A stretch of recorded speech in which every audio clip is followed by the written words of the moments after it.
Good morning and welcome to our hearing on NOAA's budget proposal for fiscal year 2027. I'd like to welcome NOAA Administrator Dr. Neil Jacobs as our witness this morning to discuss the President's proposed budget for the agency.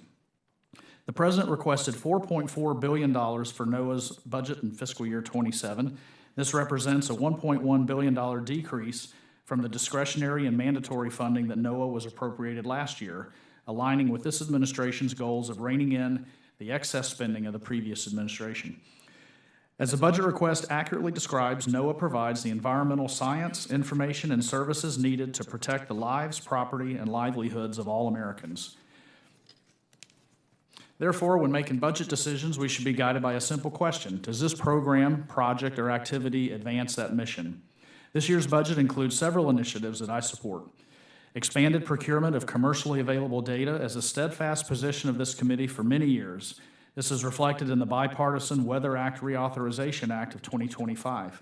The committee also believes NOAA provides the federal backbone of our forecasting tools, and by increasing our commercial data buy efforts, we can rapidly expand the pool of available data to improve the accuracy and timeliness of forecasts.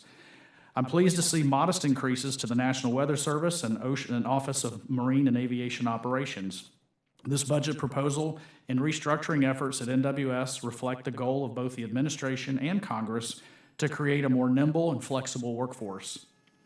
The transition of the Advanced Weather Interactive Processing System, or AWIPS, to the cloud will enable forecasters to live and work across all the country while still maintaining 24/7 coverage.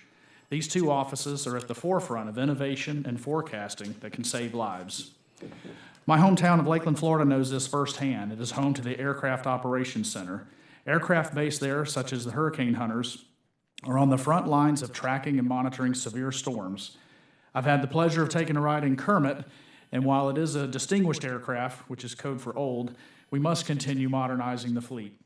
Congress has laid its marker down, and I look forward to hearing about the progress of how our new C-130 and G-550 aircraft are progressing from Administrator Jacobs. I'm also encouraged to see NOAA's budget reflect the President's order to establish maritime dominance. The budget requests an increase of $60 million to accelerate the acquisition of Class C vessels and a $75 million increase to advance a fleet of autonomous research vessels. We've held multiple hearings on data gaps in the ocean, including one just weeks ago on deep sea mining. We know there are substantial areas of the ocean where data is lacking, and these activities will significantly improve our understanding of ocean conditions to support surface maritime commerce, forecasting, and mining activities. These two programs are strong examples of how NOAA can supplement and even improve its data inventory by partnering with industry to ensure high-quality data that is cheaper to obtain through the private sector than for NOAA to attempt to collect on its own. If we're looking to save taxpayer money, it seems logical to bolster these programs rather than have NOAA try to collect data on its own through expensive build-outs and federally owned instruments. Nonetheless, I remain optimistic about NOAA's future. Congress consistently reinforces NOAA's core mission of protecting lives and property, and I appreciate Administrator Jacobs' engagement on this proposal. I'm confident we will continue working together to advance NOAA's mission.